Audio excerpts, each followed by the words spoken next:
For today's video guys, pakita ko sa inyo guys paano tanggalin yung itong handle ng Ford Ranger guys. Gamitin niyo dito guys, yung may maliit yung clutch screw. Ito guys.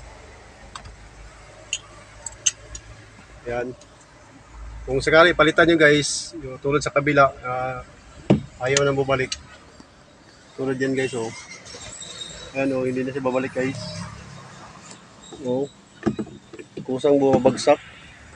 So, kung bibili kayo ng bago, ang gawin nyo lang guys, yan, iangat ito guys. Kuminsan guys, napuputol ito guys. Tapos pag mayroon kayong star na alin, yan ang tagalin nyo guys. Butin nyo lang. Ayun guys, luwagan nyo lang.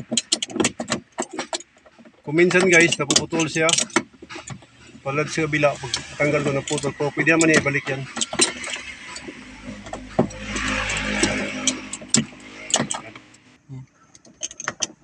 Ayan guys.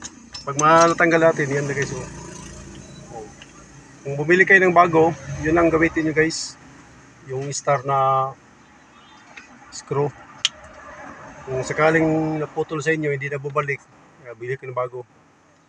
Yan lang siguro guys. Kung nagustuhan yung video ko guys, paki-like and subscribe to my channel. Thank you.